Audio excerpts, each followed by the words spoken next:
Yun, money. So kaya lang, ituturo ko naman sa iyo yung isang sikreto na habang inaaral mo yung negosyo, hindi ko masyadong alam yung negosyo, pero pag natutunan mo to, mas mabilis kang kikita dito sa ating negosyo. So marami na nakagawa. Kapag nagawa mo to, sure ko sa'yo, kikita ka ng mas mabilis. Lalaki yung grupo mo. So ano yun? So ito yung tinatawag nila ABC rules. So dapat nasusundan mo yung pattern ko paano gawin ito. So ano yung A? Yung A is advisor. Ito yung mga uplines or mga mentors, mga coach mo, or mga nag-guide sa'yo paano gawin yung negosyo. Ano yung bridge? Or B, yun yung bridge, ikaw yun.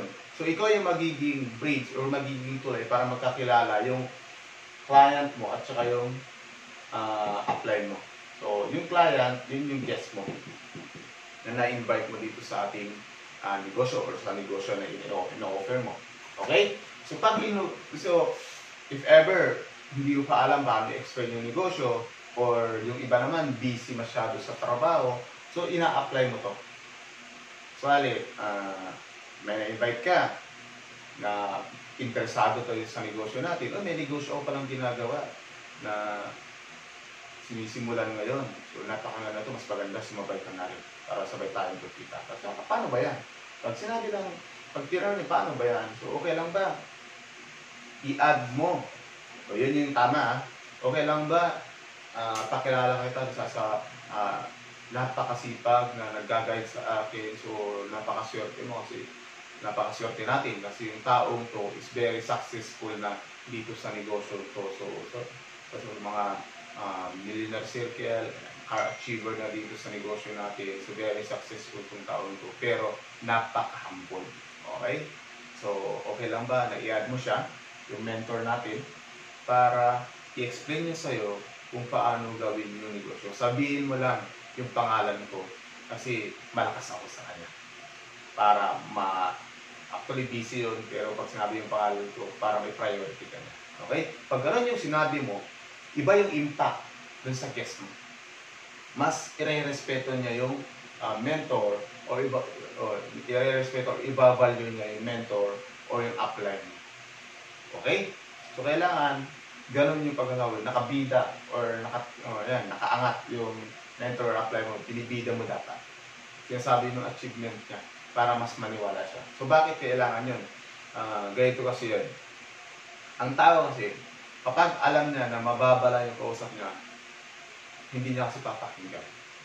Pag alam niya na mataas yung kausap niya, mas pumapasok sa kanya. Kung sinasabi ng nakausap niya, mas pinapakinggan niya.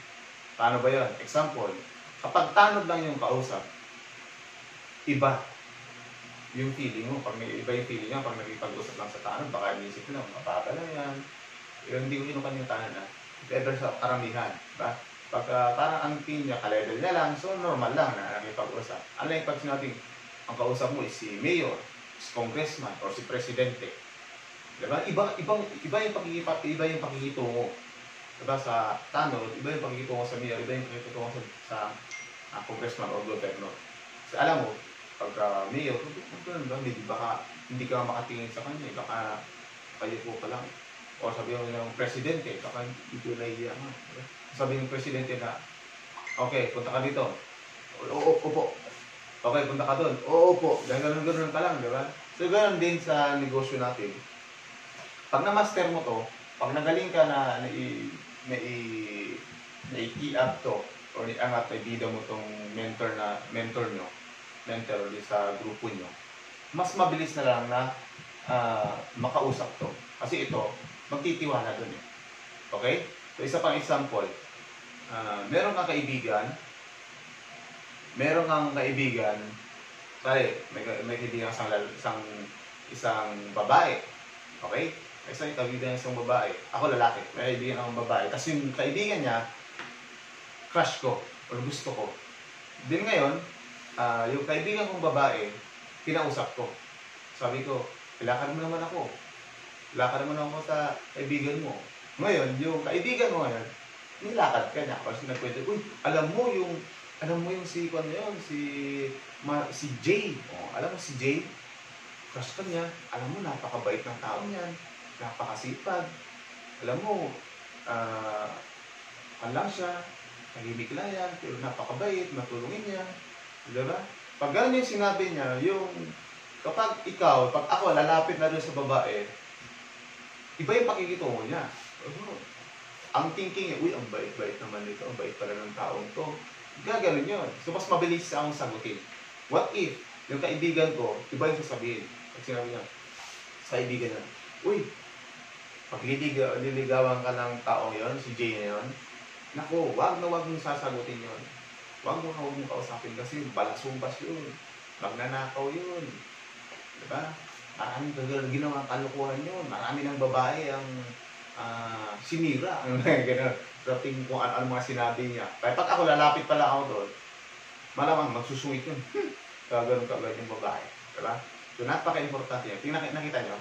Napaka-importante yung bridge, yung tulay. So, bakit maraming nagkakatuloy talaga sa mga kan? Kasi ang ganda ng pagka-bridge. Kaya pag nag-usap na sila, parang alam na nila yung bawat isa, may respeto na sa bawat isa. So, mas mabilis na lang. Ganyan din sa negosyo natin. So, napaka-importante yung ikaw na nagtutulay sa guest mo at saka sa mentor mo. So, 99% na rate ng pag-join ng guest mo is dahil sa'yo. So, pag mali yung pagpapakilala mo sa mentors mo, sure yan, ito hindi makikinig, possible hindi mag-join. Okay? So, napaka-importante, dapat alam mo gamitin yung A, B, C rule. Okay? So, ang ginagawa ng iba, pwedeng gano'n. Diba? After nun, ni A mo na girl, pwedeng pakilala mo, okay lang ba? Pwedeng sa ad kasi gano'n eh. Yung sinabi ko kanina, yung mga old kasi ginagawa yon. Pero yung mga bago ngayon, ginagawa, sali, interesado sa negosyo, ang ginagawa, gawa ka ng isang chatroom, nawala na yung natin, natuyo. Gawa ka ng isang chatroom, and ngayon, sabi mo siya, okay lang ba? Sali, naikuha mo na, napakilala mo na yung mentor mo, na yung apply mo. Tapos sabihin mo sa guest mo, okay lang ba? I-add kita sa chatroom para i-explain niya sa'yo doon o mag-usap-usap tayo. Mag-video call na lang kayo doon sa'yo. Gawa ka ng isang chatroom, then yun, i-add mo si guest mo, i-add mo rin si mentor mo. Yan, so pagdating doon, sabihan mo na rin si mentor mo, ito yung guest ko, ito, explain ko ano yung guest mo.